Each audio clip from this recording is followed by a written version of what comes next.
We can kick off our meeting today. We will start off with our roll call. So Mary Fossey. Present. Chris Gray. Present. Jim Langus. Yes. Ethel McNeil. Present. John Monroe. Present. Kari Quas.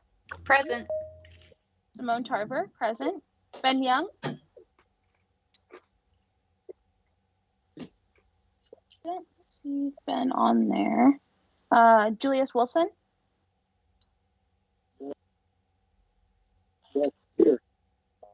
Perfect. Our next thing will be approving our minutes. So Nicole sent us over the minutes from August 3rd. If no one has any proposed changes, I move to approve them as they are. Second. All right, all in favor? Aye. Aye. Aye. All opposed? Alrighty, so we will approve them as they are. Our next thing before we get going on our discussion with Tony, I just want to make a few brief comments. So before we move on with our discussion, I want to stress the importance and the necessity of each of us approaching these meetings with an open mind and a willingness to consider other perspectives on how the district should be. We were appointed to represent our friends and our neighbors, and we owe it to each and every one of them to take the feedback we receive seriously and to give it honest consideration as we move forward toward finalizing the map.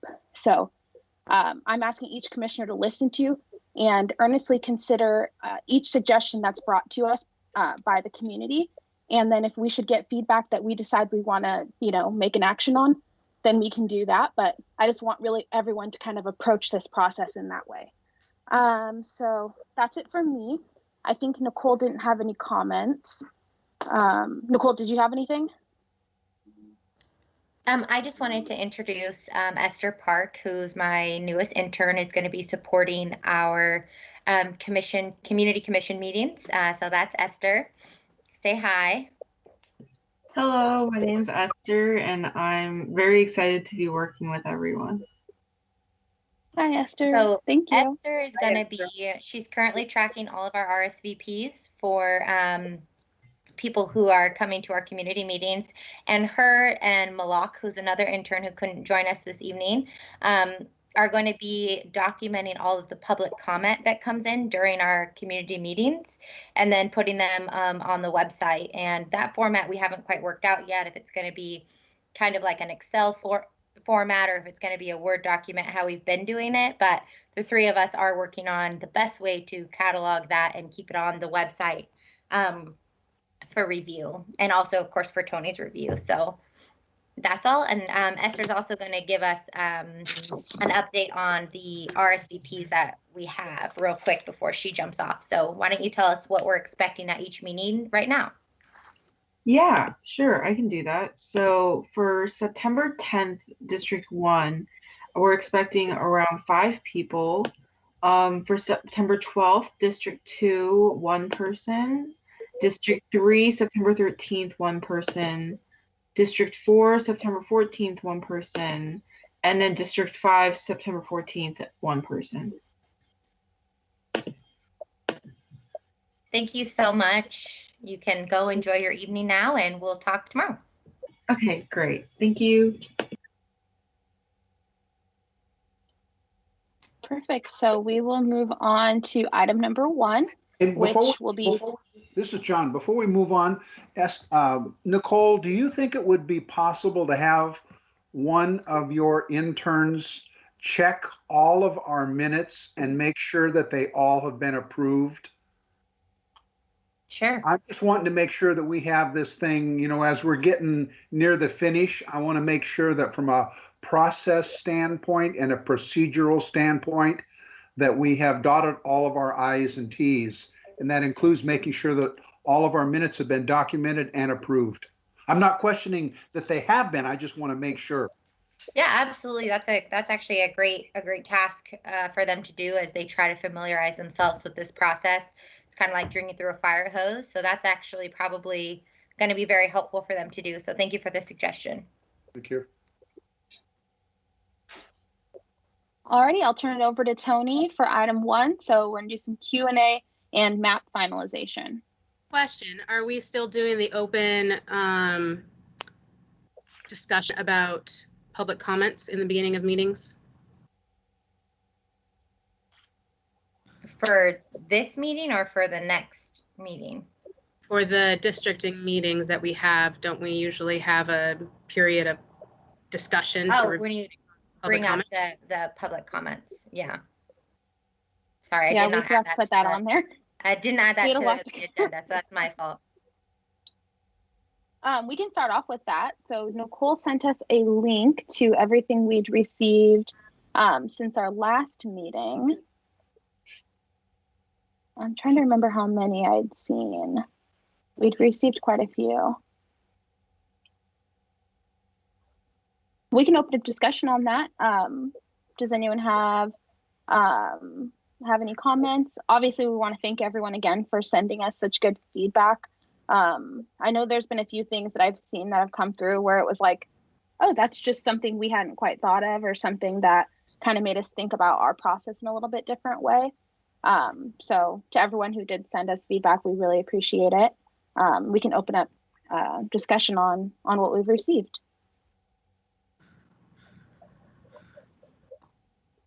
This is Kari. Many of the note or the comments that came through have a confusion between district and neighborhood. And I would like, for future commenters, please tell us what neighborhood you're in, so that way we can then determine based on our map which district you would be in for voting. It gets very confusing, and I want to make sure we're hearing from a variety of neighborhoods about the districts. One comment that I had to go back to, and then another one that came in today from Nicole, was related to performative allyship or alliances. And I had to look it up. I hope that I am not that pejorative myself. I hope that in my life and actions, I am on the side of equity. I would comment, I guess, back by saying that this commission, as it stands with the 9 persons we have, is not perfect. It isn't representative of the whole city. It's a reflection of who applied, of which, unfortunately, we did not have a huge, diverse number of people who applied. We look black and white because that's what we are. And I would have loved to have had a Hispanic on the commission, or an Asian on the commission, or people of other ethnicities that are not represented here. So unfortunately, this is what you have as your commission, or fortunately, we're doing the best we can. So I guess that's all I want to say. Thanks. Thank you, Kari.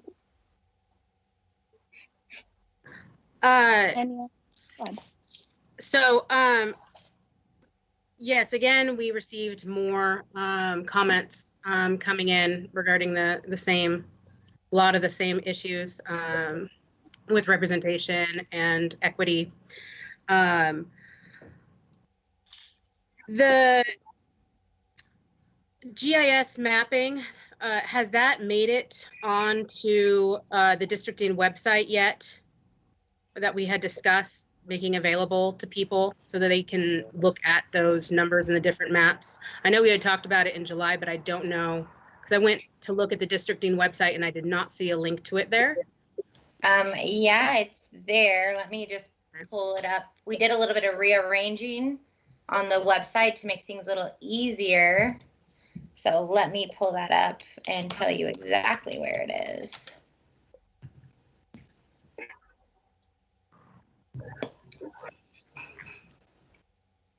Come back to me. Like I said, my computer's real slow today, so you're gonna have to just bear with me, everybody. I just think that would be helpful too to have, and I wasn't able to find it when I was on there today. Also, I believe that we had discussed at some point, Tony, the showing the alternative map that we had gone over. I saw you the other ones that were in the informational video, but I didn't see the other map there that a lot of the comments were mentioning. Are you referring to the map that moves Delta to the south? Yeah, the one that had the division along Broadway. Along Broadway, right.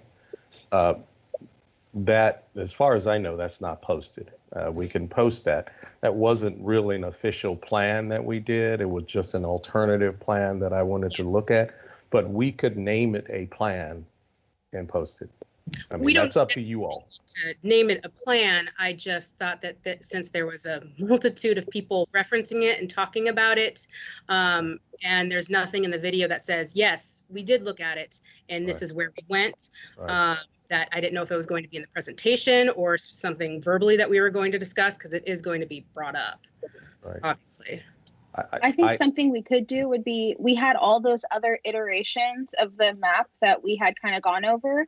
And as opposed to just putting one more up, maybe we can make it more prominent where all, like some of those other iterations that we had, just so people can see these are what we looked at. This is what our draft final is, but these were some of the other iterations that we looked at, just so that they can see it more easily. Since I think it does make it make more sense what we're doing.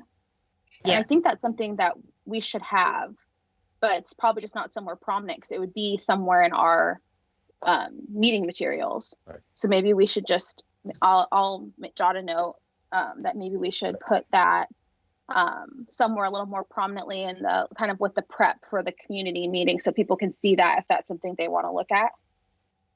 Awesome. So Mary, we must have lost that link, but I know it was there up until 3 days ago because I used it last week.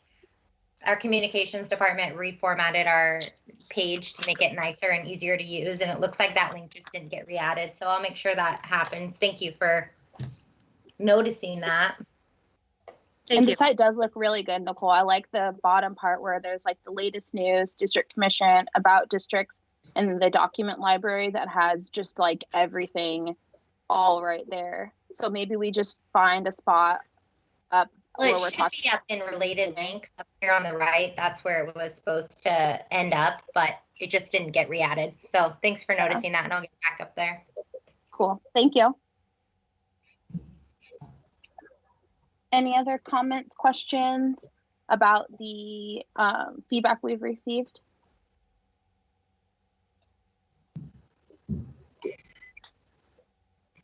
Awesome. Alrighty. Well, then we can move on to item 1. Tony, take it away. All right, thank you very much. I hope everyone is well. Essentially, I had 2 different things that I was going to go over. One, there were some questions that I think at least one of the commissioners had, and these were just general questions, and I was going to go over these, and just to make sure we understand the answers or we come to some conclusion and finality on that. And the other was the video that would be shown, and this is the short video. And it's 18 minutes long. And so we have 2 choices. We can show the video first, or we can go through the questions first. And I'm sort of agnostic on that. If anyone wants to chime in and give me an idea, I'll pick the questions. But if you want to watch the video, we can do that. Why don't you show the video first? Sounds great to me. All right. So this is, as I said, about 18 minutes long. Let me share my screen. And I don't know how, sharp this is going to present over Zoom. We'll see.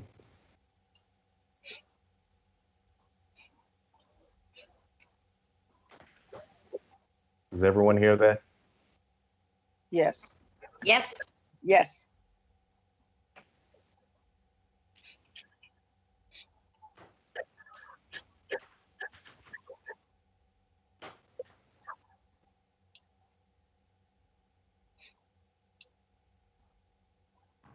I can't hear Tony. Let me. Yeah, I agree. I could hear you speaking when it was you live, Tony, speaking, but not video, Tony. Right. Okay. Let me see if I can adjust my system.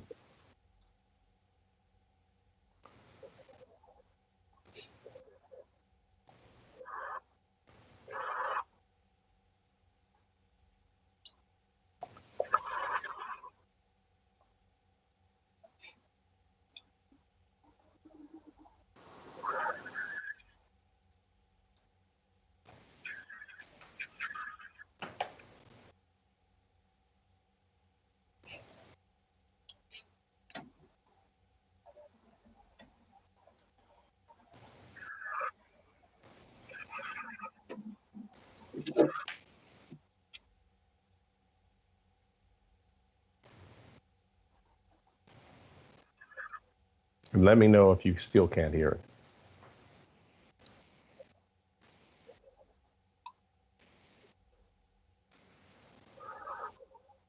Can't hear you. You say you still can't hear? No. Let me Hey, try. Peepa, do you have are you there? Do you have this video? Are you able to pull it up and play it? I don't have the 18-minute video. Let me see if I can play it using PowerPoint. It may work out a little louder. Let's see.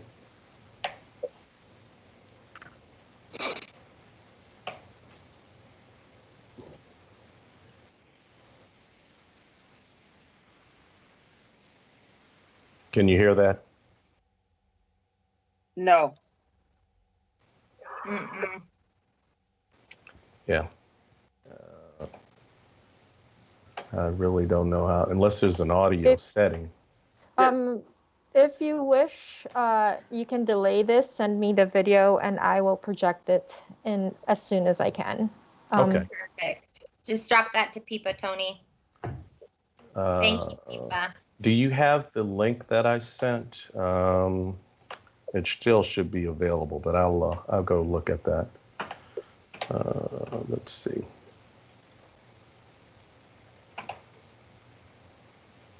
So I think while he does that, I can provide you guys with some updates on what's going on. So I just wanted to review the public meeting procedures and updates for you guys. So as Esther shared with you earlier, we have 9 RSVPs for our meetings, which isn't a lot, but I'm optimistic because today we did an interview with the Herald. We have 2 public advertisements dropping, one on the 5th in the Herald, and then one on the 10th in the Herald. And so that's nice. We had our community email list went out fully. Council President Judy Toohey will be adding this to her announcement starting on Wednesday. I think that will be helpful so the people who are engaged and watching will be able to see it. We have our social media campaign that is just kicking off, and so that will draw a few more people as well. So hopefully that will help out with that. And so I have just a reminder to you guys and those watching at home that each person will be able to comment at only one of the meetings, but can provide as much written comment as they desire. On the website, we do have like a rules and rules and agenda for the public so that they understand that they only have 3 minutes, so that they understand they only get to speak at one meeting, and so that they understand that they have to maintain a respectful demeanor and that kind of thing. What I'm a little bit nervous about, to be honest, is getting more questions than we are comments, because this really isn't the time to be asking the questions. It's the time to be providing your opinion on the current map. We do have space for questions, but we only have 2 minutes, right? So when people are writing in to me, as you guys can see, I'm CCing you on the responses. I am answering the questions, or if they're calling me, I'm answering their questions as far as like what the community seems to think that the commission, you guys, were created solely by the city council, forgetting about the grassroots effort that happened before this. It's kind of like this misinformation and a lot of questions coming up on the process before this commission actually was conceived. So I am a little nervous about that, spending a lot of time answering those types of questions.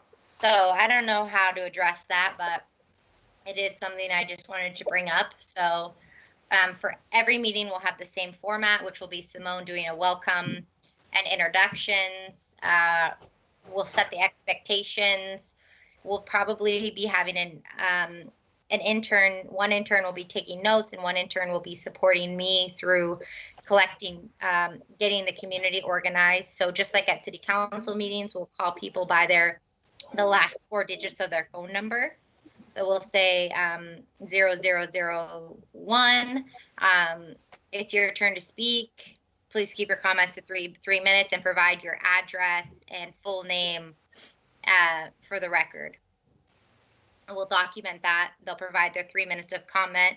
You guys do have 2 minutes to we kind of have a built-in 5 minutes for each person. So you will have 2 minutes. If Tony can quickly answer a question, or there's a question for a commissioner, you can answer that quickly. But I'm going to be moving us and keeping us to that 5 minutes, because even if we only have 9 people on a call, I don't think it's fair to give people 6 or 7 minutes or 8 or 10 minutes just because we don't have a lot of people on the call. I think we need to make sure we keep it very fair. Every person gets the same amount of time, no matter what. And so Tony will then do his presentation, which will be about 18 minutes. And then we'll have 90 minutes for community comment. So hopefully we get a lot more RSVPs, but if we don't, I will still be keeping us to that 5-minute cap per person that we have already established. So I can take comments, feedback, whatever you guys have at this point. I do have a question. For people who do not RSVP, what is their process if they call in the day of? They'll still get on the call. We're not going to turn people away. We do have very limited staff, and it's just nice if we can predict the phone numbers that we have. I know hypothetically if Ethel's calling in, I already know the last digits of her phone number. I know that's Ethel. I can kind of prompt my interns to be ready for that. But if we don't have that, then we'll go with the flow until we're capped out of time. I mean, we'll allow people in. This isn't a closed meeting. This is an open public meeting. It's just very helpful if people RSVP, because this is a big deal and it's a lot of work. If we get 18 to 25 people on this call and none of them have RSVP'd, it's just going to be a mess. Okay, thank you. Just FYI, the video is ready. Thanks, Pipa. I have more questions. Okay. If somebody else has questions. You said newspapers are part of the outreach. Newspapers kind of have a limited demographic these days as far as receiving paid advertisements. So what outreach are we doing to reach groups that may not read newspapers or may not have like English as their first language? Yeah, so we have the Spanish version of the video on the website, which is helpful. You can request an interpreter. You were part of the plan that we created where we're putting half pagers in library books. That's already started. I just referenced a social media plan that our communications team has started, plus the newspapers, and plus it's gone out to our entire neighborhood email list. And then also to our boards and commissions, and then also to all the Rotary clubs in the area as well. So that's where we're at. And I still have a couple more lists that I'm trying to put together to do some additional outreach. And it's also gone out to every person who has provided comment to as of Monday last week. And so I'll do another push round of, hey, don't forget to RSVP if you'd like to provide comment. At the end of this week, based off of all of the additional feedback that we've gotten for Friday.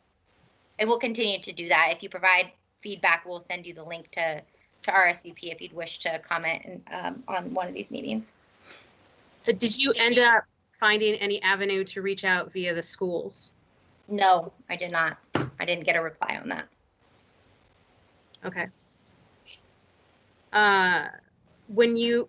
Are we doing a live stream on Facebook? Yeah, so all of our districting commission meetings, they are live streamed on Facebook.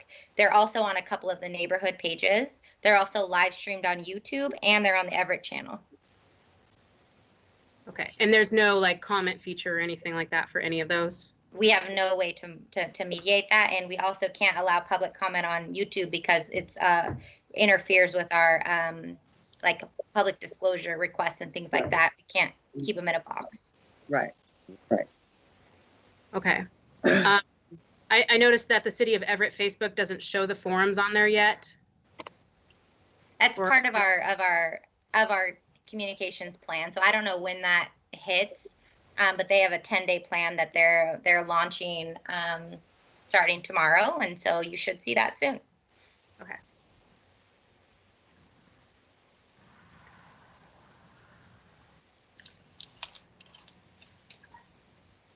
Does anyone else have any more questions? Yeah, this is Kari. I think I've seen on that new banner, the city council districts and all that, but is there a flyer that exists too in English? Yeah, I and sent that out to you guys. Yes. And Yeah. the flyer can be in Spanish, and our whole website translates to Spanish. So if if you speak another language, you're used to using Google Translate, the entire website shifts into Spanish, and so all that information can be Spanish, Russian, Mandarin, whatever you speak. And so I've never used it, but our communications team assured me multiple times and showed me that it works. I couldn't tell you if it was accurate because I don't speak any other languages, but it looked good.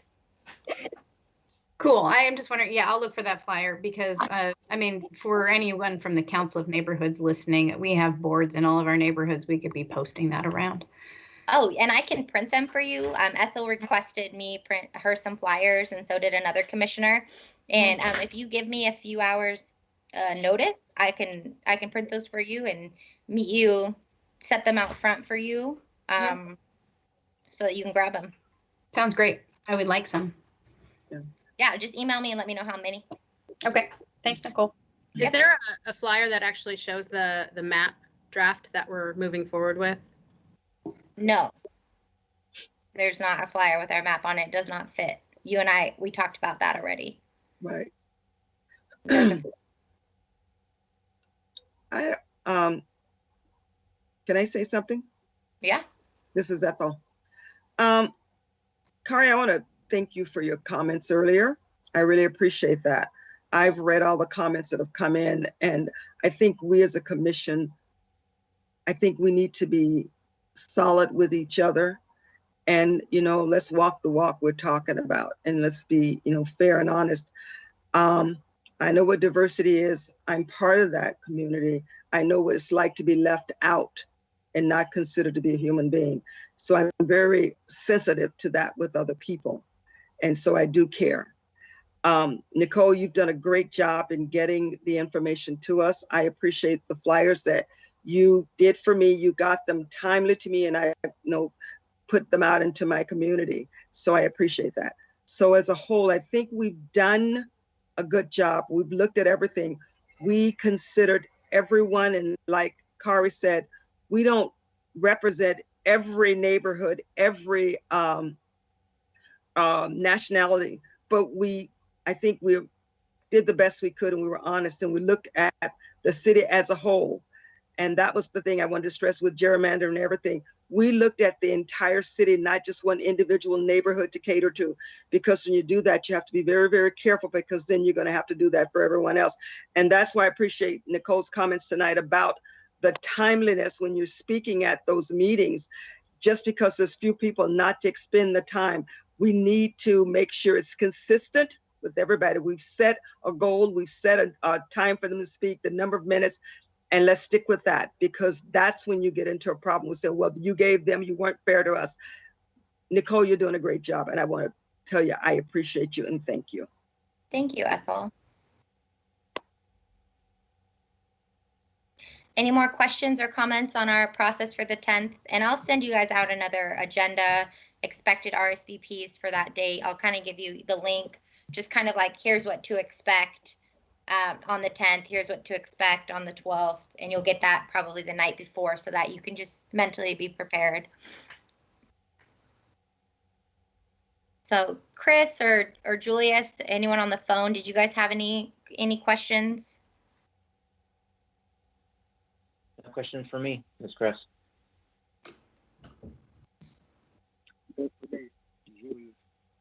Thank you. All right, Tony, our people, with no further ado, I guess we can watch that intro video.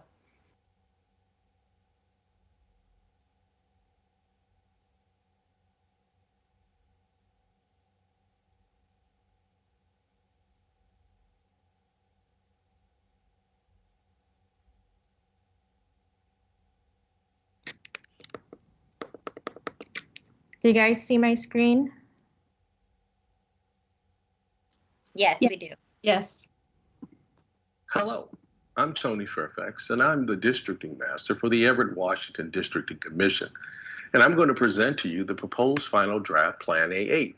But first, I'd like to provide some background information and discuss how we developed the final draft plan.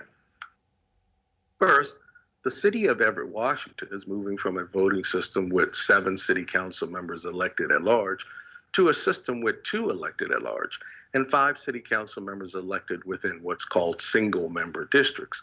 In order to facilitate this process, the city created a 9-member districting commission. 8 members were selected by the city and 1 member was selected by the commission. They also hired a districting master, and that's myself, to assist with developing the city's first districting plan.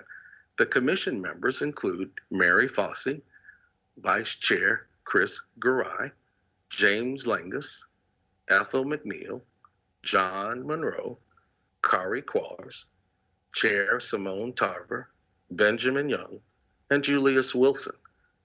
The city also provided an executive project coordinator, Nicole Weber, who facilitates logistical matters and ensures that the commission has the necessary assets to complete the job. All of the plans that were developed, including the proposed final draft plan, followed laws, guidelines that extend from the U.S. Constitution in various court cases, federal legislation, the Washington State Constitution and codes, the Washington State's Voting Rights Act, and the City of Everett, Washington Districting Master and Commission directions and criteria. To summarize these guidelines, they include the district shall be as reasonably equal in population as possible. The district shall be reasonably compact. District shall consist of geographically contiguous areas. District boundaries shall coincide with the existing recognized natural boundaries and shall, to the extent possible, preserve existing communities of related and mutual interest to the extent feasible.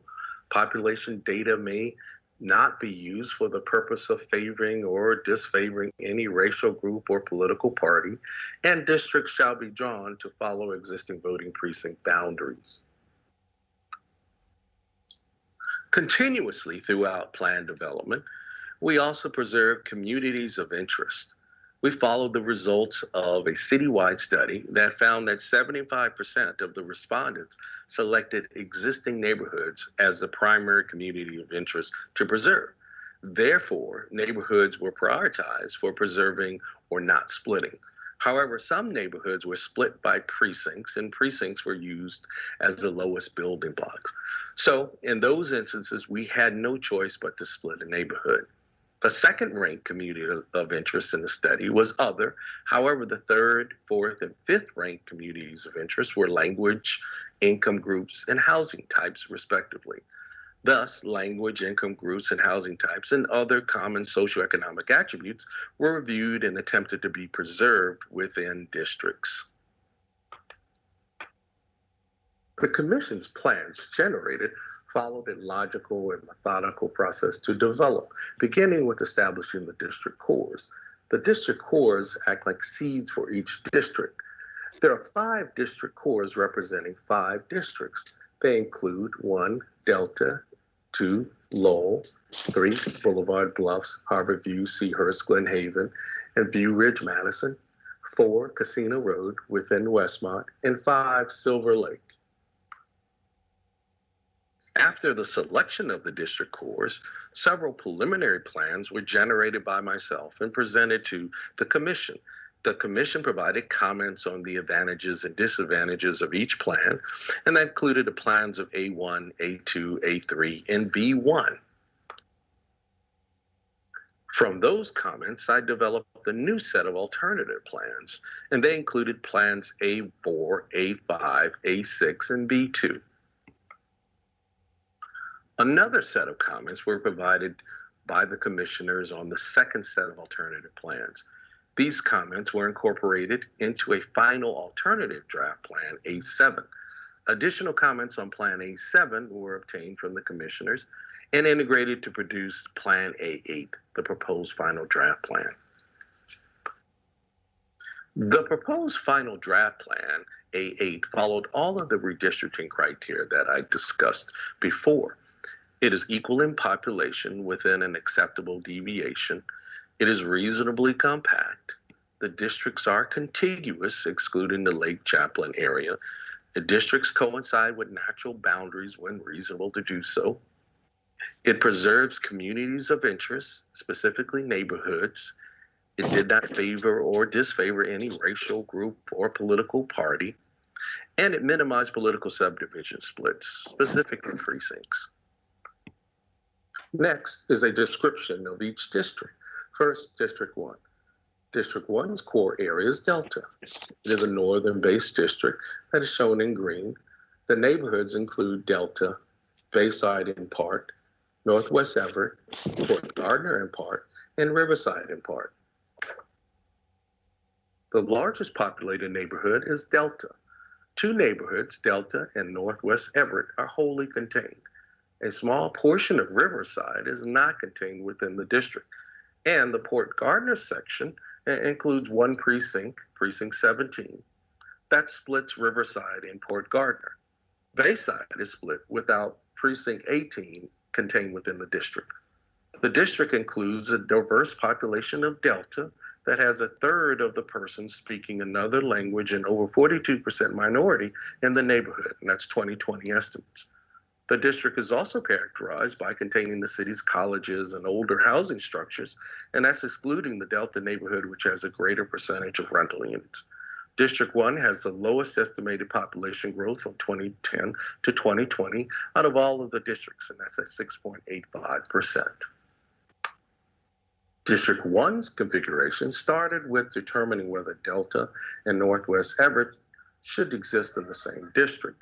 Delta and Northwest Everett was combined after analysis showed a relatively small turnout difference between combining Delta with a Northwest Everett district configuration and a Delta district that adjoins areas to the south of Delta. The next decision was to split mostly Bayside or Riverside. Bayside was split along Precinct 18, which allowed for most of downtown to be included in District 2. Also, Precinct 18 was a good demarcation point since it appears to match socioeconomically with the Northwest precincts in Port Gardner. Precinct 17 was added to contain most of Riverside. Only a small portion of Riverside was left in District 2 with zero population, and Precinct 17 also splits Port Gardner with 7 persons left contained within District 1. The area contained within the red circle includes the area Riverside that is not within District 1. It contains zero population, and of course that is using 2010 population data. The green circle includes the area in Port Gardner within Precinct 17 that contains 7 persons, and that does exist in District 1. District 2's core area is Lowell. The district encompasses the central eastern portion of the city to the northwestern side of the city and is shown in pink. The neighborhoods contained include Bayside in part, Glacier View, Lowell, Pinehurst, Beverly Park in part, Port Gardner in part, South Forest Park in part, and Valley View. The largest populated neighborhood is Port Gardner. 3 neighborhoods, Glacier View, Lowell, and Valley View, are wholly contained. The district neighborhoods also include very similar median housing age that centers around the mid-1960s era. The district has the second highest estimated population growth of the districts from 2010 to 2020, and that's at 12.74%, and has the largest amount of businesses at 1,607, and that's using Esri's 2020 enrichment data estimation system. District 2's configuration began with establishing Lowell as the core area and connecting the area to the downtown region directly below District 1. As mentioned before, Bayside was split along Precinct 18, which allows for most of downtown to be included in District 2. And it appears that Precinct 18 matches socioeconomically with the Northwest precincts in Port Gardner. Precinct 17 was not included in District 2 in order to contain most of Riverside in District 1. Only a small portion of Riverside was left in District 2. Since Precinct 17 also splits Port Gardner, once again, 7 persons in Port Gardner were left within District 1. Next, there was a determination of whether to include South Forest Park within District 2 or District 3. Reviewing socioeconomic neighborhood commonalities, South Forest Park could fit well with either District 2 or District 3.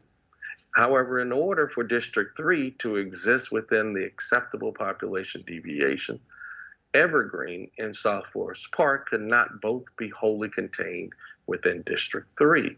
Thus, most of South Forest Park was placed in District 2. Only a small segment of South Forest Park is excluded from the district due to Precinct 33, splitting the neighborhoods of View Ridge, Madison, and South Forest Park.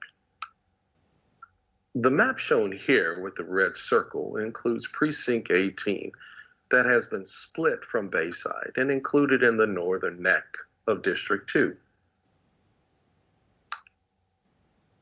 Next, District 3, whose core area includes Boulevard Bluffs, Harbor View, Seahurst, Glen Haven, and View Ridge, Madison. The district encompasses a portion of the western and coastal areas of the city and is displayed in purple.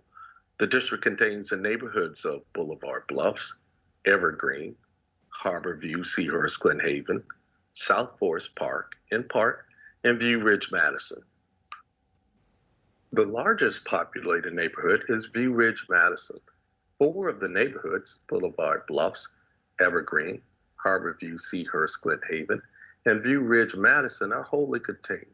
South Forest Park is split to include a small portion, only 341 persons, within the district, and that's within Precinct 33. District 3 is characterized by its coastal western boundaries as well as moderately newer housing structures with a median year of 1978 and the highest median household income at $83,492 of all the districts. The district also has the second lowest population growth from 2010 to 2020 at 7.34%.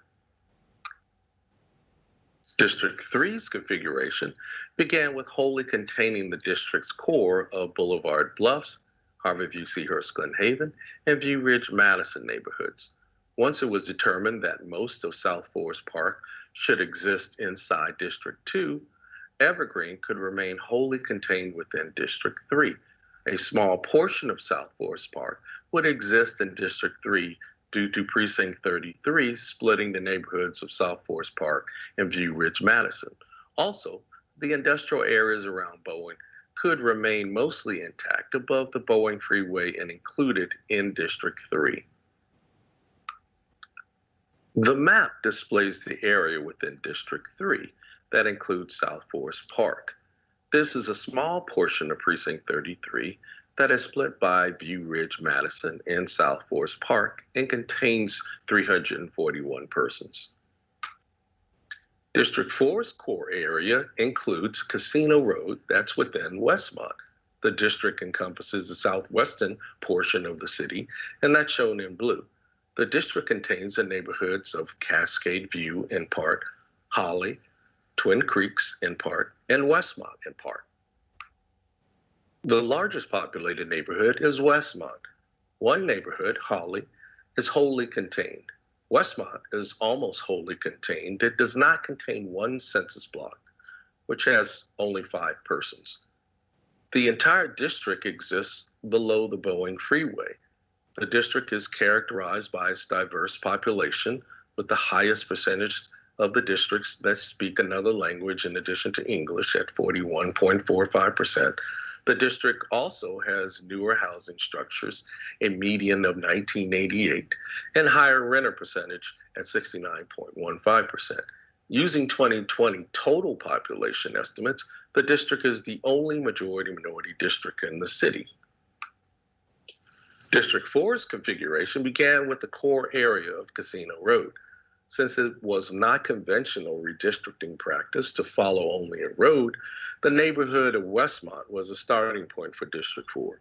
Only a single census block of Westmont remained not included in District 4, and it includes only 5 persons in 2010. This census block exists in Precinct 42, which splits Westmont and Cascade View. Since the neighborhood of Holly had similar socioeconomic and demographic attributes and is geographically intertwined with Westmont, it was logically added to District 4. Precinct 47 and 95 were added to wholly contain Holly within District 4. The precincts also were close to matching District 4's socioeconomic characteristics. However, the 2 precincts also split Cascade View and Twin Creeks. Precinct 84 finally was added to bring District 4 within acceptable population deviation, and it improves the compactness of the district. The red circle on the map highlights the census block that is split by Cascade View and Westmont, and thus is not included in District 4. As mentioned before, this only contained 5 persons in 2010.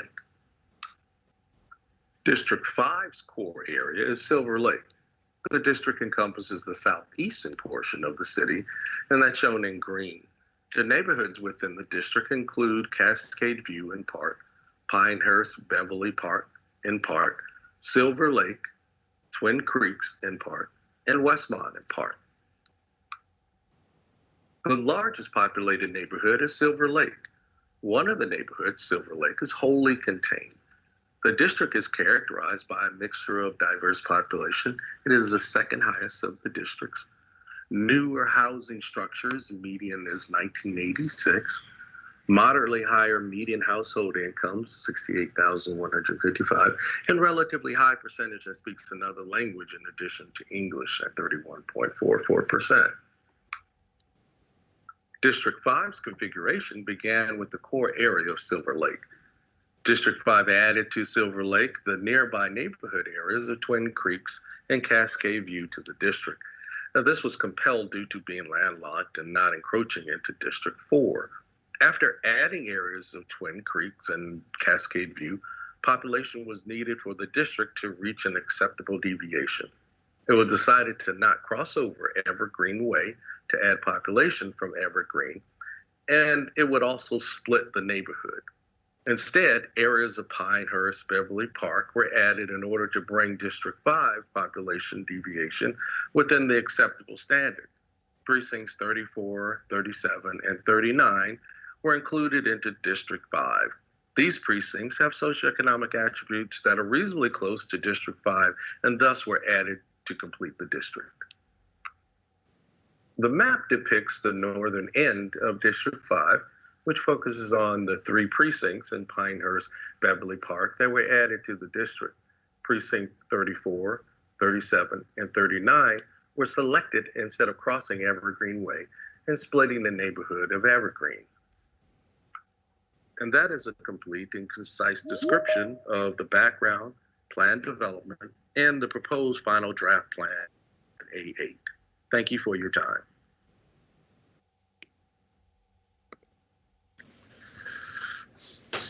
So that's the 18-minute video. The 24-minute video actually includes more, and so if you haven't seen that, I would actually go and watch that video because it does add some additional information, but I think the decision was to keep this around 50 minutes, plus or minus 3 minutes, I guess. So we stretched it a little bit. But it should give, I think, enough of a foundation, unless you all think we should do more and add additional amounts.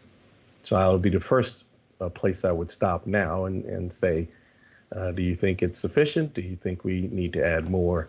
And I know we're dealing with the time crunch, though. This is Kari. I did watch the longer version, and it's great. Good job, Tony. And saying my name right, I'm always happy with. if Simone is going to give the introduction, and if I'm recalling from one of our previous meetings where, Simone, you're going to cover how we got to this point where then we are doing our work with the initiative and on the ballot and all that kind of thing, I think what you've covered, Tony, is sufficient. And it is a lot of information to digest. And I'm hoping people watch the video because I think that it explains the confinements that we as a commission have had to deal with to get where we are. Like, I'm doing math to try and figure out other configurations. It's very hard when you're dealing with precinct lines. So I think the video conveys that, and it talks about the justifications and reasons why we came up with each district. So good job. Thank you.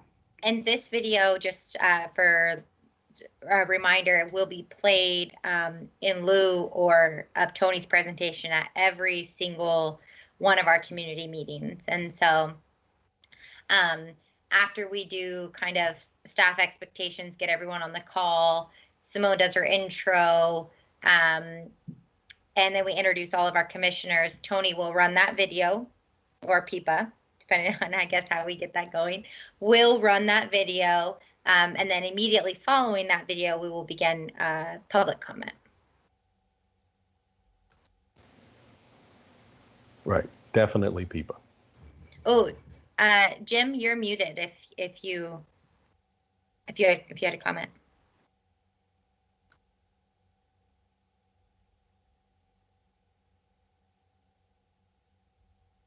We okay now, Nicole? Yep, you're good now. Tony, if you go back to the first set of slides, when it was at the end of District 1, there was a graphic that showed the two circles, and one was in Bayside and the other was in Riverside. Can you bring that graphic up, please? It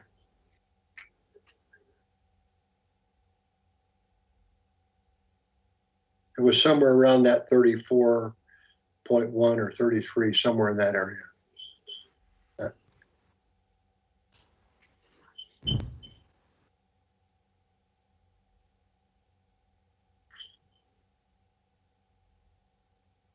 Yeah, that's it, Tony. Can you hear me? Yes, is it that one? Yeah, that's it. Excellent, Tony, excellent. on Riverside, on the east side of I-5, there, on the east side, on the east side of I-5, there is population. We've got Cleveland and Summit and East Grand and Harrison. Yeah, right, just to the east side of 5. Oh, here? No, right down, right. Yeah, just point to where 5 is. Right here. Yeah, that part of the circle that's out east of I-5, I believe you said something about no population. There's 7 people. Yeah. On the east side, there is population. And that in the remaining part of the circle, there is population. And it's just a comment. There's folks that live on Summit and Cleveland and Harrison, runs down to Railroad Avenue. And that's why we wanted to make sure we included that as part of Riverside, so we could get as much of Riverside together as was possible. And I believe that's accurate. I think there's an overcrossing at 23rd Street that goes across the freeway from the west side to the east side to that neighborhood. Right. There is, I don't know if you can see this, but these zeros represent, and there may be population now, but in 2010, these numbers represent the population that the census took inside these blocks. And so you can see 0, 0, 0, 0, 0, 0, 0, and those 7 individuals right there, 3 and 1 and 4 and another, 0, 0, 0, 0. Maybe scroll up a bit, Tony, and maybe I'm looking at, scroll up just a bit. And let's right. Now there's population up here. Oh, but, yeah, right. Right. That's the area that's the area I thought you had included. No, you apparently have picked it up. Good. Right. Glad. Right. There is a good. Thank you. Thank you for explaining that. Yeah. Sure. no problem. Excellent. And any other questions, additions?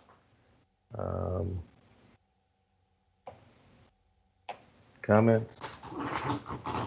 Tony, I thought the video was really good. I feel like 18 minutes seems like a really long time, but watching it, it's like I couldn't think of one thing in there that we could really take out for it to make sense. I feel like we would be taking out like a piece of the puzzle that would help everyone understand like what we did and why. And so I think it's perfect. I can't think of anything that we should add, and I can't think of anything that you mentioned that we should take out, at least for the sake of the shorter video. So I like it. I think it's great. It was so difficult removing or reducing actually down from 24 to 18, and you're exactly right. I did take out a couple things to get it to 16, but I thought it exactly like you said, it loses something when you don't show those extra 2 minutes. So I think the 18 will probably work once they start watching it. Yeah. Good job. Thank you. You guys did a great job.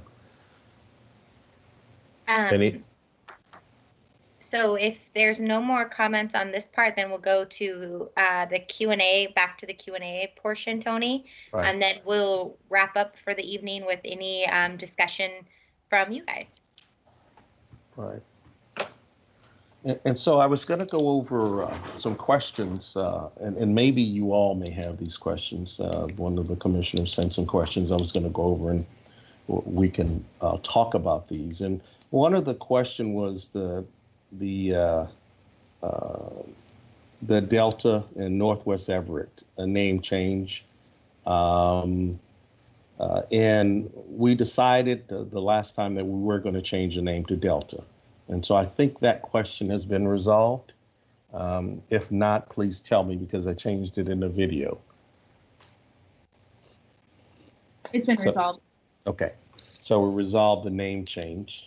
The second is the potential of changing the name of the core area from Lowell to Port Gardner, since Port Gardner has a greater population, and it's Port Gardner Bay that the city is located on. Can you show that slide? The one of the slides that shows the map that shows District 2? Just so we can look at it while we're talking about it. Sure, no problems. Oh, Lord, let me get this.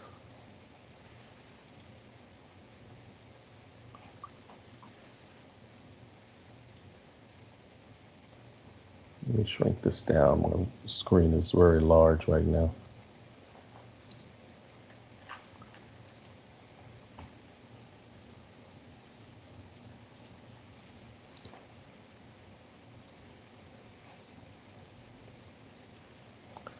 Okay.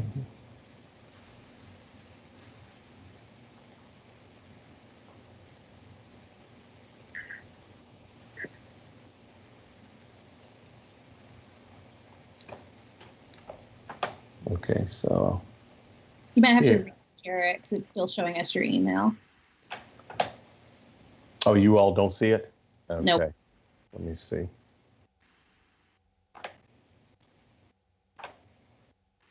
You see it now? Yes. Okay, good. Thank you. Keep forgetting you have to reshare it if depending upon where you are. So here, I don't know if you can see this. Try to zoom in. This is District 2 right here. And I guess the suggestion is to change it to Port Gardner instead of Lowell. And the only thing that I would say, and I would add to that, is that if we did change this to Port Gardner and we used it as a core, then this district up here, District 1, is landlocked, meaning that there could be no other, and not could be. I mean, you can always, the next commission can do whatever it wants. But most likely, if it wanted to actually come down here, it would actually have to change Port Gardner's core to something else, maybe even back to Lowell. And so it tends to landlock this particular area right here if you made Port Gardner the core. You would have to change probably 2 cores, really. And so that's the only suggestion I would say is that, or comment I would make, that and the second one is that you don't necessarily have to be the largest neighborhood to be a district core. We proved that with Casino Road, although there's another comment on Casino Road in Westmont, and I'll address that in a second. So this is John. I was the one that raised that question,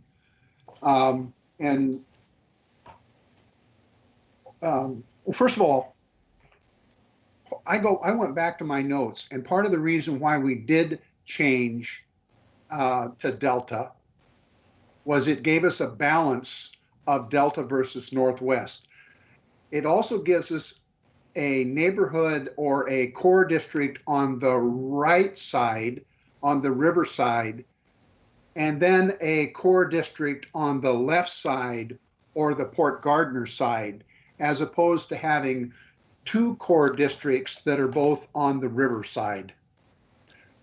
I personally, having lived in Port Gardner for 67 of my 73 years, trust me, I identify a lot more with Port Gardner than I do with Lowell. And nothing against, I have friends in Lowell, but there are significant differences between Port Gardner businesses, Port Gardner residences, the schools that are in Port Gardner versus what you find in Lowell. I just think we should have had this discussion about naming that core area, Port Gardner, a little bit earlier.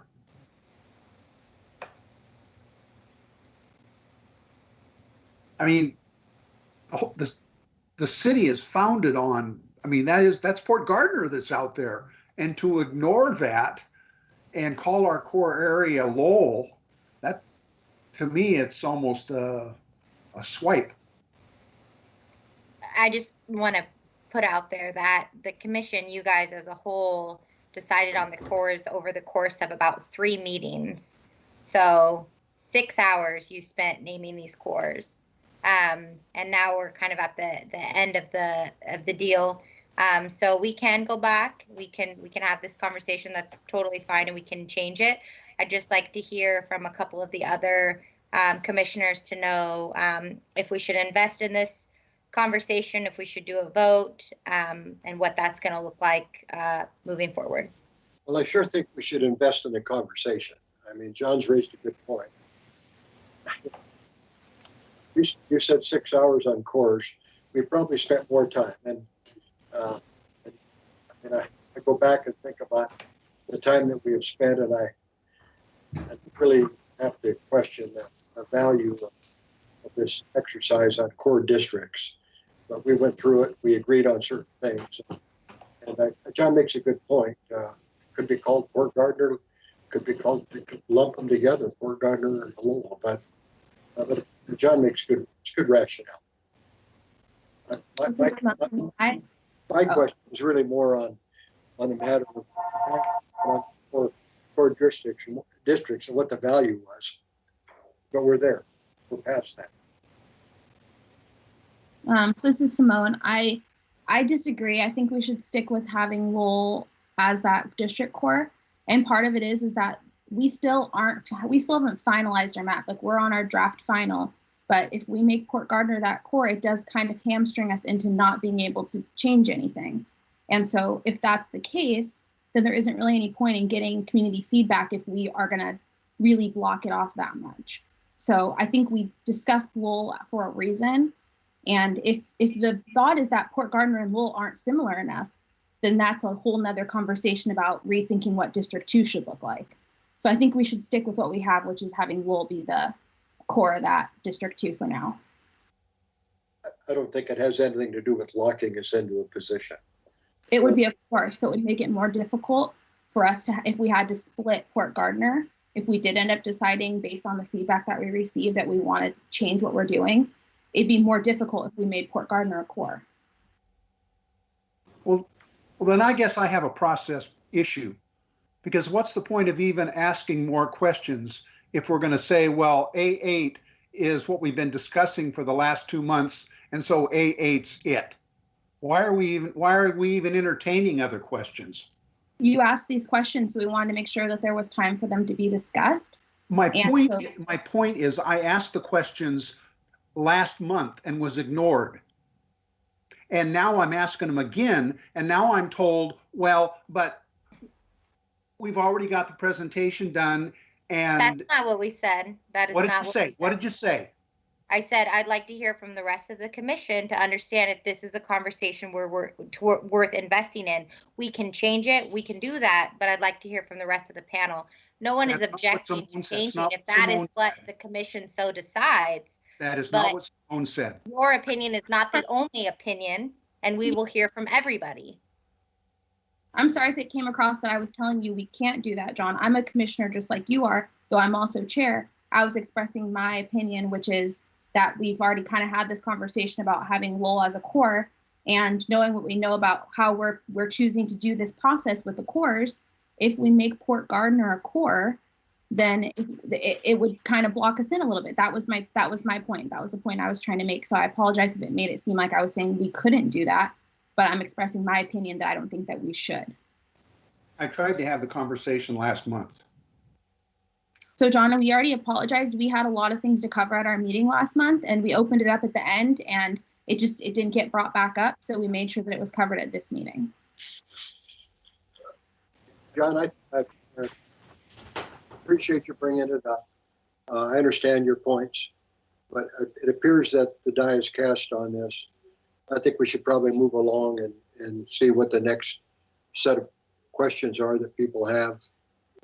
And maybe at the end, when we have, after our 6 meetings and we get more information, we can revisit some of this. But I think tonight the die is cast. And the die isn't quite cast. We're opening it up to if anyone else has any other thoughts or opinions they want to share on this potential renaming of or changing the core for District 2.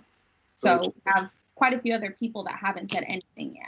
So we want to give them an opportunity to talk to. Okay, go ahead, Mary. Oh, sorry. You can go ahead. So I guess my clarifying question, this is Kari, related to Port Gardner being a core. If I understand how Tony has shown or explained how the cores function within the plan, the way that Port Gardner is structured, the neighborhood itself does run east to west. It covers the Bayside to Riverside. So being penned in as being discussed, we're talking about then if it is it, then you either go above it or below it, or it would have to incorporate the whole thing, which we know from population data is not possible, right? We tried to draw a map that was across Everett Avenue so it would incorporate Bayside North, and we had too many people. So if you try and do Port Gardner South, where are you going to grab it from? I mean, if it's a matter of naming at this point, based on the comments that are coming in for the East Side Broadway District, then you would make Northwest the other core. You wouldn't lock it in the center of the room to block everybody in, because the assumption, if the plan was to work for an East Side district, is that it would drop all the way to Lowell, which is about the only way that can happen with the population as it is set.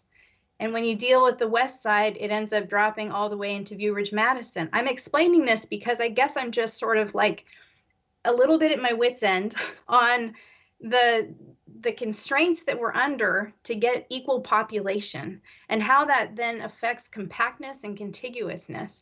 I'm not trying to disparage any neighborhood or area. It's just that it is really difficult with precincts as they are to make it line up that way. Again, I welcome comment because we're not done yet, but I really want people to understand and have access to that ArcGIS map, because you can count the people that are there. And we are working on data from 10 years ago, which makes it even more difficult because we can see around town and recognize that I can go wow, there's a huge housing thing there where this map says there's zeros, right? But it doesn't exist yet. It's fake because in 2010 it didn't exist. So I disagree, John, with you on Port Gardner because I think it does hamstring northwest, south, whatever, only because if I understand cores correctly, and so back to my clarifying question, that it would have to incorporate the entire neighborhood as the core because of how Port Gardner is splayed across the central part of town. Is that correct, Tony? Not exactly. Okay. I know. We do not have to include an entire area, but when you tend to call it Port Gardner, then you tend to call it, assume that you're including the entire area. As I mentioned before, if you wanted the downtown area to be a core, then that's what you would look at. You look at grabbing that area that includes the downtown. And so that would be somewhat of a downtown district, if you will. And so that's commonly done. And they would name that the core, if you will.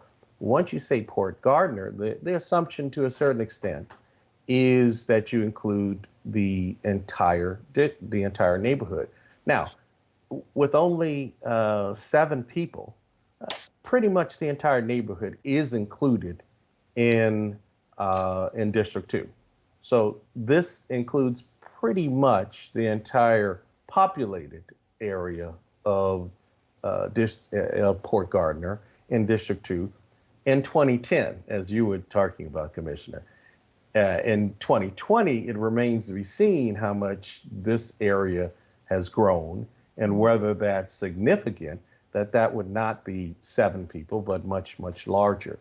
The only thing I was saying in the beginning is it does tend to landlock this area if you assume that the core area is going to remain the same in the next round of redistricting, meaning that the configurations really can't change that much.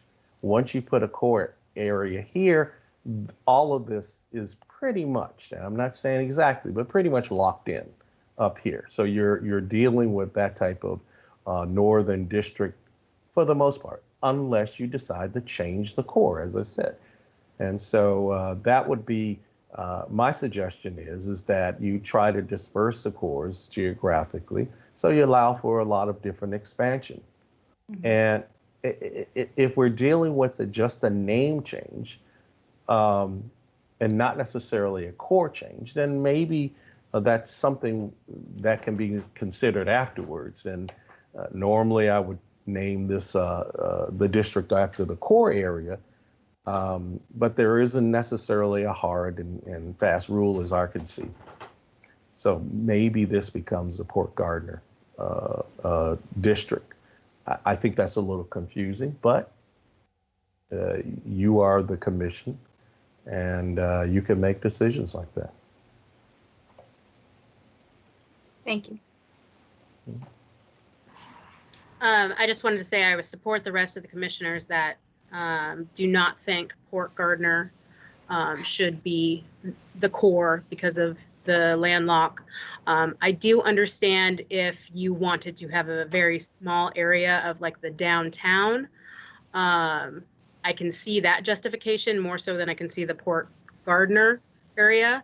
But I think you would have to be, it's questionable. It would take a lot of time on drawing those lines on making that a downtown core. And I don't know if that would be something that we would want to invest in prior to doing our public forums, or maybe that if that's the direction you want to go, then we can revisit it afterwards after we received a lot more feedback. I'm going to say this. We've spent a lot of time on this, and it's amazing. You're doing and saying exactly what I talked about. The fact, as long as the money fits right in your pocket, it's okay. But when it comes to someone else's pocket, it's not right. And this is what we're running into right now. We're running into where we're bumping heads with things. As far as when it was Delta, we're fighting about Delta, Delta, Delta, Delta. Now we talk about Port Gardner. This is where you get into where we cause problems. We need to really think about what we're doing here, people. Okay. Any other comments?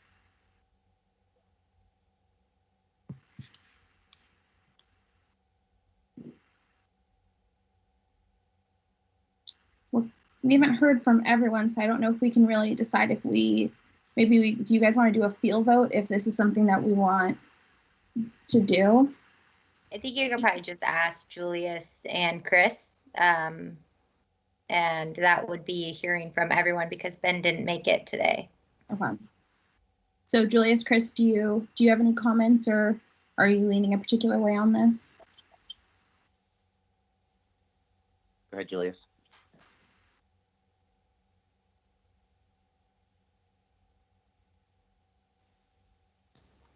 I don't see Julius on. Is he the 360 number, maybe?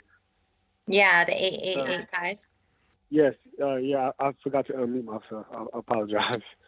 I was gonna say in regards to the name change, or just the whole discussion we had so far today. So right now, kind of the question at hand is that currently District 2, the core is Lowell, and it was brought up that potentially we could make instead the district core be Port Gardner. And so we're kind of trying to get a feel for if we want to continue the discussion or if we want to do a vote to make that happen. Okay, and, I understand. Okay, so you guys want to change it from Lowell. I mean, some people are talking about changing it from Lowell to Port Gardner. And I just heard John be the one speaking about it because he lives in Lowell now, but he used to live in Port Gardner. I don't think that's one. Oh, I think Jim backed him also. I don't think that's worth the conversation. Just two commissioners. So you'd be in favor of being an equal? Yeah, keep it just the same. Okay. Chris?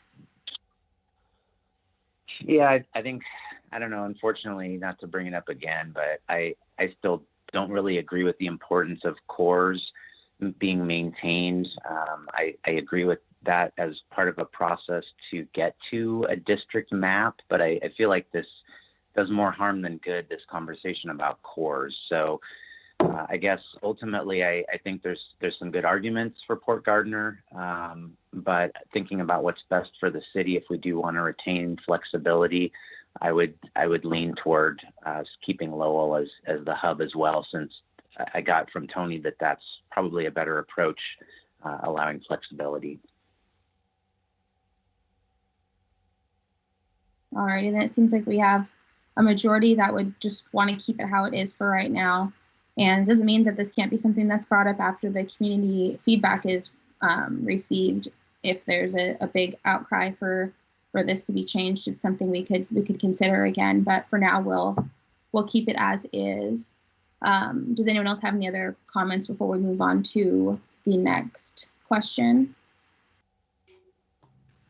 This is Kari. I guess I just want to say that there feels like there's a lot of tension in the meeting, and what Simone had started with was about being open to new ideas and all that, and I'm trying to remain that way myself. I guess maybe it's showing the diversity in one way of our commission that we do have different opinions, and it's hard to come to consensus. So I appreciate the discussion, and thanks for your leadership, Simone.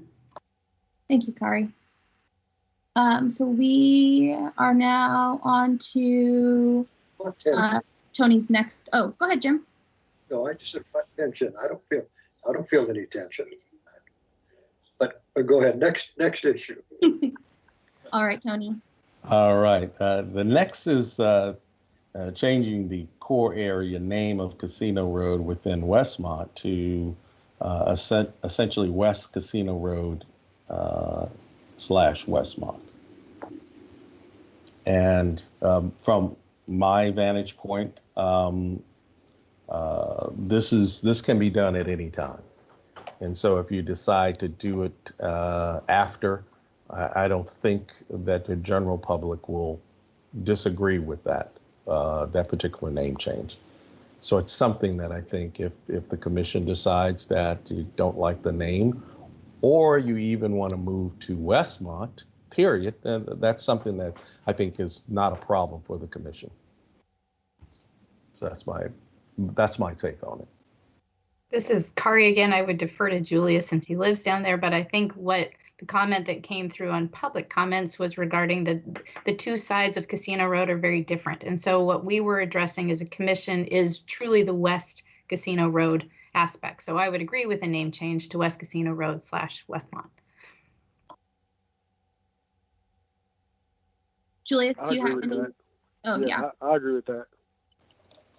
I agree. And I could just sit back because everybody on this commission, we all kind of want the best for the city. So that's why I don't speak much. But we all are trying to do the best thing from what I can see. We all have been trying to do what's best for the city from our viewpoint. So yes, I agree with what Carter said. Thank you, And Julius. the name change, that will work too. You're welcome. Tony, this is Chris. I have a question. If you've encountered something similar to this in other district processes where it was a very specific area like that, and how did you handle that, and were there any issues? No, not like this. Naming something, yes, because there are certain biases that people carry where they want to name the district a certain name. And that sometimes gets a little contentious because people want to name, but I've never run across a casino road, a road, if you will, of that that desires to be used, I guess, as a core area. But it can be. It's nothing to inhibit that from occurring. So I don't have any. I can agree with, as I said, I can agree with West Casino Road / Westmont, or Casino Road within Westmont. I can agree with Westmont, I think, as one of the comments that we received. Can we define West Casino Road? Do we know exactly what that means? It's the west side of Evergreen Way, which would align with at least the Evergreen neighborhood, but it is technically the west side of Evergreen Way. So it's like where where Evergreen Way bisects Casino Road. That the west side is what we're talking about, as opposed to if you go over to the east side, it is different. It's quite a bit different. And that's why I entered or chose, I guess, Casino Road within Westmont, because that's actually what it is. It's Casino Road within Westmont. We don't include that census block that's in that precinct 42. We don't include that. We only include the one that's inside, or the part that's inside Westmont. So that's why I said Casino Road within Westmont. Can you share that slide that would have that? Yes.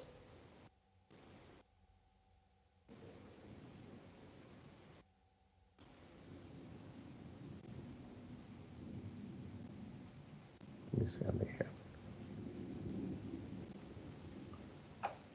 And so right here is that one census block that's not included. And this area right here is that precinct 42. And so all of this is in Westmont.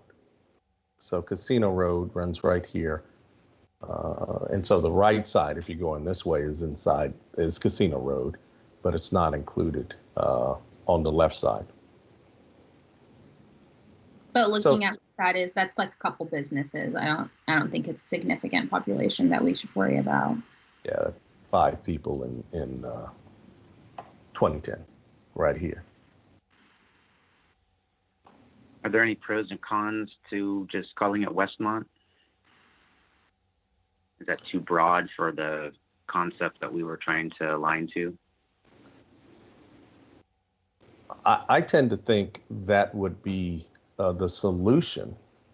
But from what I was gathered in the beginning, this is months ago, that there was something about Casino Road that was resonating with the community there.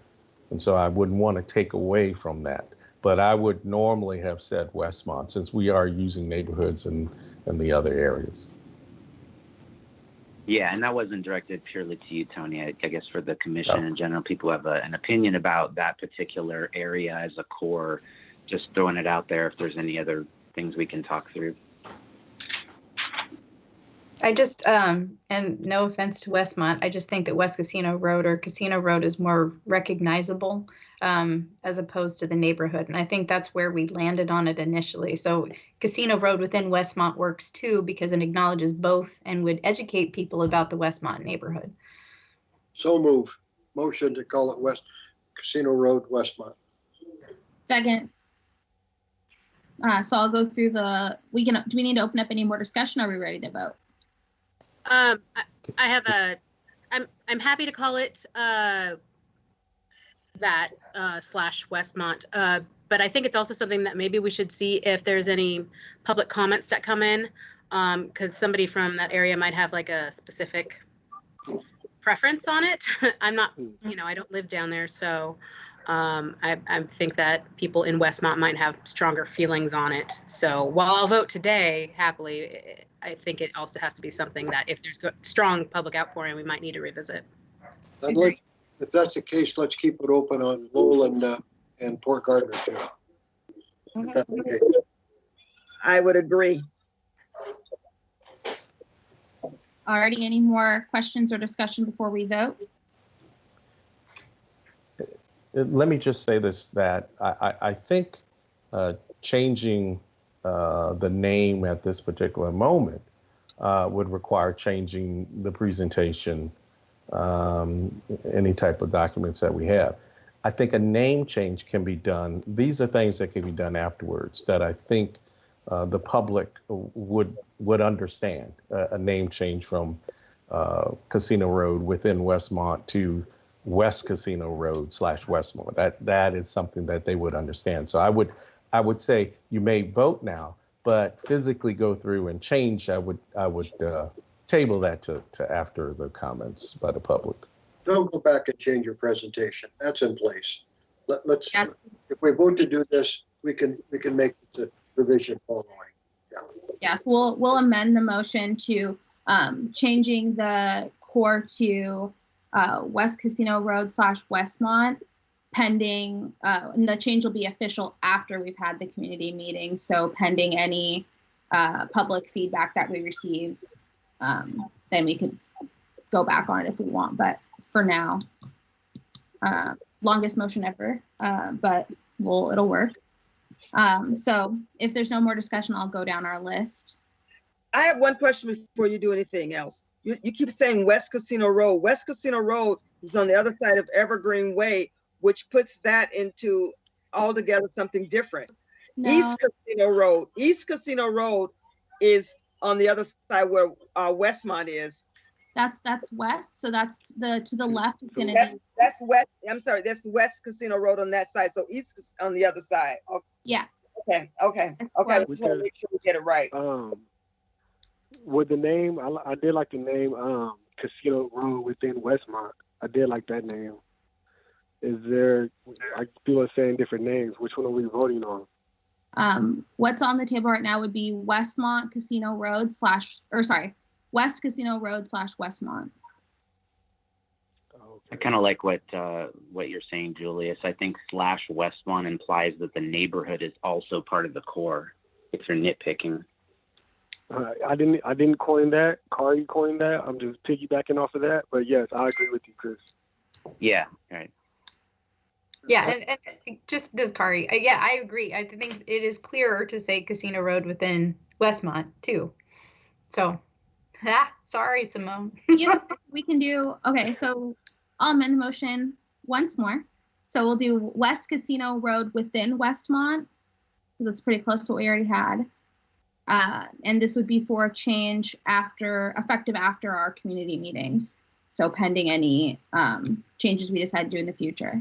Well, I'm fine with it, as long as you're talking Casino Road, how exactly it's described. I'm going to defer to Ethel and Julius in terms of whether it's west or just straight casino. I don't know that I have a feeling on that. I think the term Casino Road is fine. I don't know whether that's enough or whether it should be west or something else. And I defer to others to make the best out of that question. Can I recommend that we pull this motion from the floor and then we revisit it after the 17th, and we can bring back this conversation, Port Gardner, and all of it, and debrief the community feedback at one time, because you might decide to call it something different after community feedback. So if we pull this vote now and then come back to it after the 17th. That's fine. and he'll have to keep an eye on. They have that same feedback on Lowell and Port Gardner as well. So you're saying essentially we'll leave everything open. Well, just for Exactly. the name change. Exactly. Tony said there's no rush on the changing of the name. Exactly, Julius. There's no rush. We can name change after. Yeah. And this is Flora Diaz from Legal. Just note that for any changes that we might make after the public meetings, we will want to publish those and open up for additional written public comment from the public after that. I don't know what that means. Okay. Thank you, Flora. Thank you. What is the timeline for that additional public comment period that we would have? It would have to be 10 days before the before it goes to before council. So it would have to, it goes on the 4th, and so we would have to have our final decision by the 4th, and we'd have to give the public 10 days to provide comment on that changes. And the public can comment through email or things like that, right? It doesn't have to Correct. be in person. We don't have to hold any more in person, or I put quotations around that. We don't have to hold any more meetings. They just are, we publish it and then we accept written feedback or phone calls. Okay.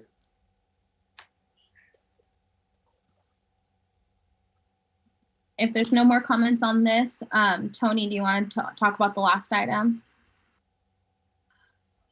Yes, the last item has to do with districts 4 and 5. And in essence, to summarize it, I'm not going to read the whole thing. It's really whether to shift precinct 40. And let me see if I can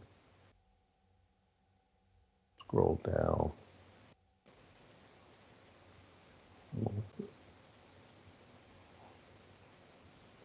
You're going to have to see. It's precinct 40 is this precinct right here, and excuse the colors. The color probably should have used 2 different colors than green and light blue.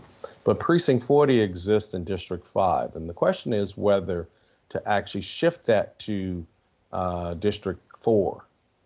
One of the rationales by the commissioner is that there is a school district line that actually goes up and around District 40 and encompasses, and so this remains on that particular side of the district, really. And my comments, I guess, would be we really didn't use school district lines because they cut through precincts and neighborhoods, and so they weren't relevant in our district creation. And so to use it in just one, it doesn't mean we can't do it, but it's not something that would compel us to actually follow district lines, school district lines in one particular case. The other is that casino, when I originally looked at the configuration for District 4 and 5 and thought that District 4 configuration should be here, part of the reason is I looked at Precinct 40 and I thought Precinct 40, or rather Cascade View, was more of a District 5 neighborhood than a District 4 neighborhood. Adding Precinct 40 to District 4 tends to make it more of a Cascade View, more of a District 4, but the demographics don't change that much. So I'm okay from a plan drawing point of view of changing and changing 40 to add to 4 either way, because it doesn't really change significantly except for that fact that I just talked about. It makes it more Cascade View, more of a District 4 neighborhood. And let me just say the reason for it, and the rationale is sound, is that you have District 5 at 4.20% deviation, and District 4 negative 2.42, and this tends to equal out the population a little more, and so definitely a valid reason. However, again, when we're looking at this from a standard that plus or minus 5%, once we get that within that plus or minus 5%, we're okay, unless there's something nefarious going on and we're trying to oversize all of the districts for some particular nefarious reason, and we're not. And so once we get within that 5%, we're okay. We're within that acceptable deviation. So getting it closer is fine, but it's not necessary to do that.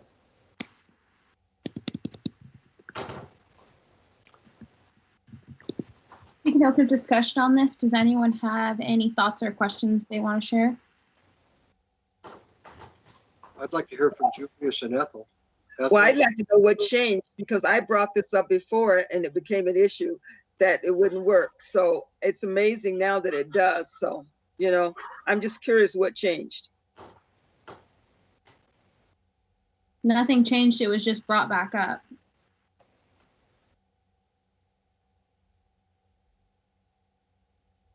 I'd like to know who brought it up, because we discussed it at length back here a few months ago.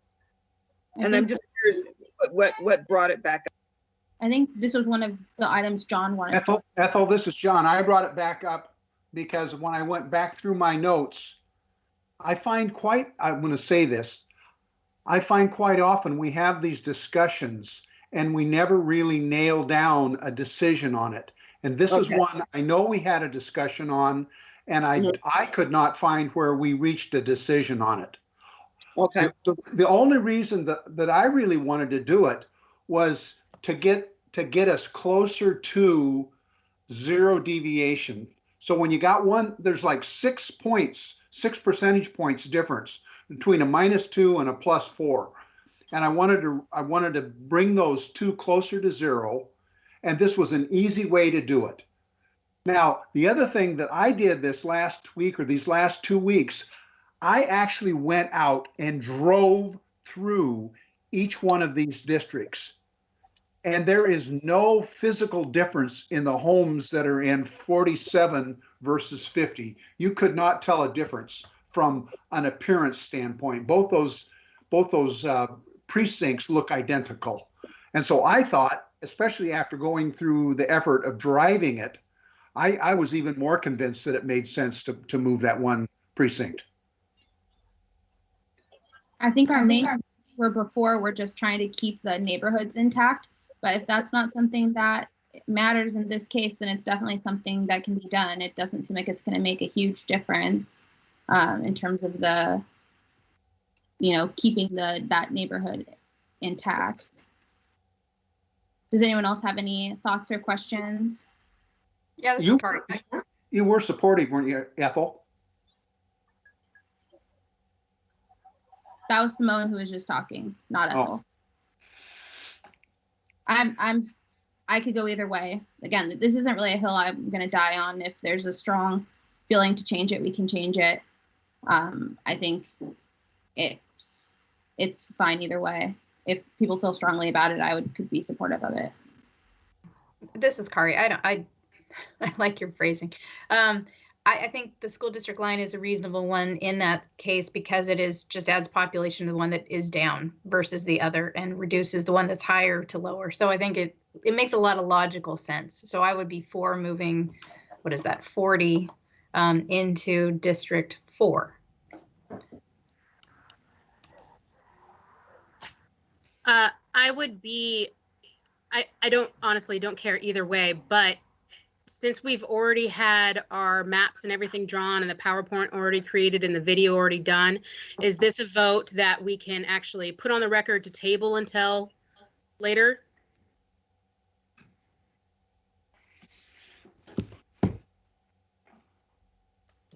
I'm sorry, I'm taking notes. Yes, we can table that for later. We could also make a decision, and like we did with the other matter, Tony wants to explain it, or we can make the decision, and based on what we hear at the meetings, we can, go. Nothing's going to be cast in concrete because we have 6 public meetings, and we're going to have to come back and visit about those. So, it would be good to get an indication one way or another. I guess I'm still interested in hearing from Ethel and Julius, and I tend to agree with Kari, but I'd like to hear from others.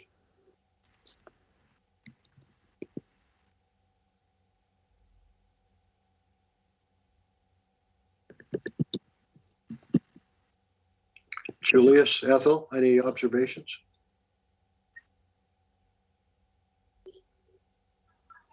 Well, let's just table it like we're going to do the other ones and talk about it after we've had the meetings. No, I said everything. Thank you for mentioning me and thinking me, Jim. But no, I said everything I needed to say.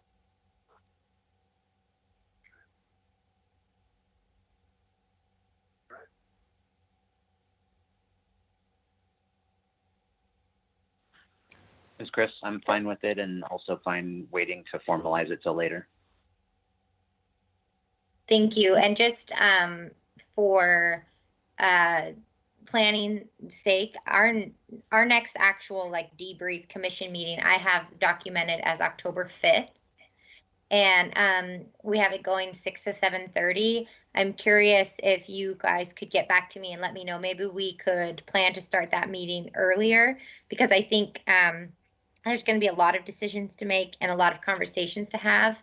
And we really need to have this completely done by the 19th in order for me to provide 10 days notice to the community and give you guys an opportunity to change anything further. And if we decide to change anything further after the 5th, we would have to be done by the 12th, because that would be 2 public notices we have to get within 10 days. So what time do you want to start, Nicole? Maybe 4 o'clock would be 4 o'clock would be great. Or if people have work, I get that. 5 p.m. would also be good. Or we can just plan to go until 9, depending on schedules. But 5 o'clock would be great, I think. 5 to 7:30 gives us 2.5 hours. Yes.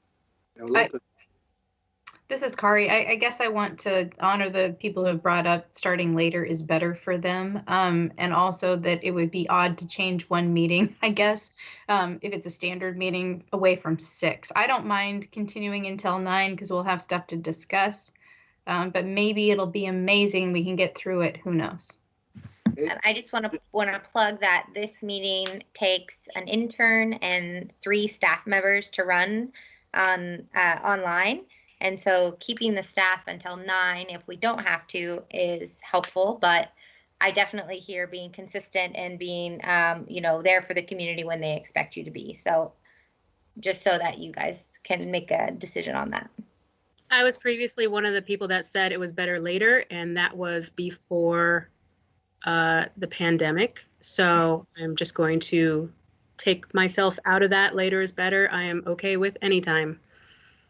I can do 5 if that works for everyone else. Because who knows? Maybe we'll need 5 to 9. Maybe we'll just be chatting away. You might. You guys may need 5 to 9. I would not put that past us. Anyway, if there's no change, if there's no conflict for people, then 5 is fine. I just want to make sure that, because that was said before. Yeah, thank you for bringing that up. I appreciate it. I forgot about those comments early on, so thank you. Nicole, this is Julius. I thought our first public meeting was the 14th of September. Our first public meeting is the 10th of September. And then we have one on the 12th, the 13th, 2 on the 14th. Okay. So and then 1 on the 17th. The 14th just stuck out in my head, that's all. Yeah, because there's 2, probably because there's 2 that day. So you're probably thinking that stinks.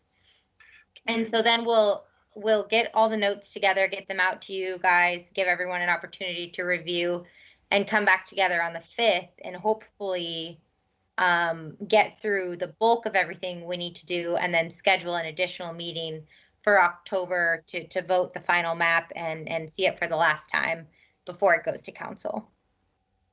And of course, put it out to the public for 10 days. Did we cover everything that was on the list, or is there more left on the list? Did you put on the list? We done, or? We've covered everything on the list, and then we'll open it up for. There was one more, that I think we pretty much resolved, and that was South Forest Park, the boundary lines between District 2 and 3, and we covered that when we voted to include South Forest Park mostly in District 2, beside that one precinct. Tony, So, I want to just, I was going to bring that up because when you went through your presentation, I saw that you talked about the 341 persons. And as some of you may recall, I've mentioned this 4 or 5 times. And the answer always is that we can't split precincts. And so I've accepted that premise. But this area really should be considered for District 2 with the rest of Forest Park. Forest Park, it's 2 blocks off Evergreen Way, and much of it is separated by forest from View Ridge. Their community challenges are pretty much the same as the rest of the population in South Forest Park. I mean, you've got College and Fairview and Fleming Avenue, and all the way out to about 58th, there's woods that separate South Forest Park from. I mean, that's the Forest Park. That's the area that separates West Everett. Now, there's a few blocks towards the south side that are houses, and they kind of run back to back, and you don't have the separation by the green belt and by the trees and by the park. But I just feel like we should put this on our agenda and reconsider it. I really do think South Forest Park. I've mentioned it 3 or 4 times, and I always go back to it. I'm sorry, but I just feel like it should be kept together. It's kind of an island on its own, and it really is closer to being part of District 2 than District 3. So just my thinking, and I'd be interested in any observations. Well, Jim, this is John, and I tend to agree with you. This is another one that I drove last week just to make sure I knew what they looked like. And that area that is just west of Evergreen, that's in that little area that we isolated, that really has very little in common with the rest of the Madison area.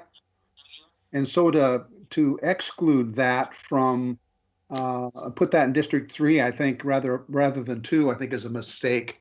And I recognize that to do this gives us 2 choices. First choice is the one that we really don't like, which is to split a precinct, but we're only talking 340 some people. And the other one is to put that whole precinct in District 3, and that just creates a greater deviation, which you all know I don't like deviations. So I think this is something that, maybe if the rest of the commission has time, they could just drive out there and look at it. You can learn so much by driving around our neighborhoods, believe me. And then when we have our final debriefing, maybe we could have this as one last discussion on this area. I didn't realize, John, that you had it on your list. It came up on my list when I was making notes and listening to Tony's presentation, and he mentioned 341 persons. That's when the bell went off with me, because I keep talking about this area. So I don't know anything about I thought the population, when Tony mentioned 341, is that a split precinct, or is that all of how did you come up with the 341, Tony? That's what for me. Right, and of course that's in 2010. And so if you look at these census blocks, this adds up to 341 persons in this particular area right here that you see on the screen. And the only thing I can say is that we would have to split that precinct. If we want to try to include it and make it wholly contained within District 2, we would have to split it. And I assume that the decision was that we weren't going to split precincts, because once we do it here, then there's potentially a rationale to do in other locations throughout the city. And here's the second part of that, is that most likely there will be another round of redistricting probably next year when the data comes out. And so we don't know what will occur in that particular round. Will there need to be split precincts in that round? I think the rationale that I think you all were looking at is to avoid splitting precincts now, and if it's needed in the next commission to split precincts because of the new data, why do it twice? Why have 2 rounds of precinct splitting? And just like in the memo, Tony, that Flora had sent out a few months ago on this topic, we met with our outside counsel, John Safarli, who said there would need to be a very, very, very good reason to split a precinct to justify that in court. And we actually had a really hard time coming up with an example that fit that really, really good reason. So as we look at this, we just really need to make sure that we document and have thorough discussion on that. So if that is something that you decide to do, we have it very well. We have a really good rationale. Does anyone else have any other comments or questions on this? Well, I would like to say that, I support Plan A8 for consideration and putting it forward to the public, but I will want to have us reconsider. Well, we're going to hear a number of different testimonies, and we may make some revisions as we go forward. But I certainly tonight, I do want to say that I will want to bring back South Forest Park because I do believe that this neighborhood should be intact, and we can talk about it later. But that's my sense, and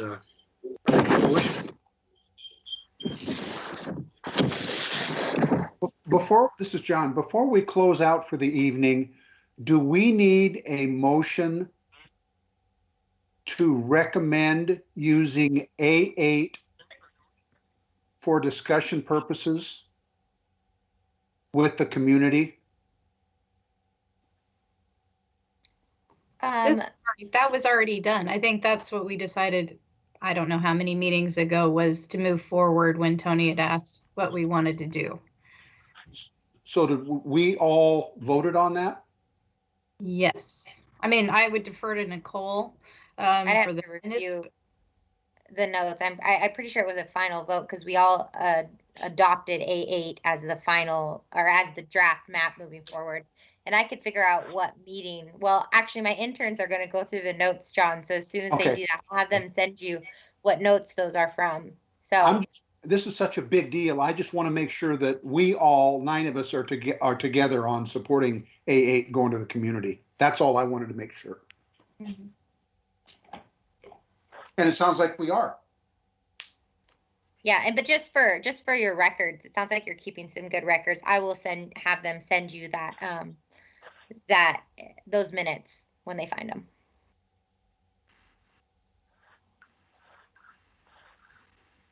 Perfect. Well, do we have any other comments or questions on that particular South Forest Park issue? Because on our last item was just having an opportunity for discussion items if anyone had anything else to bring up before we wrap it up.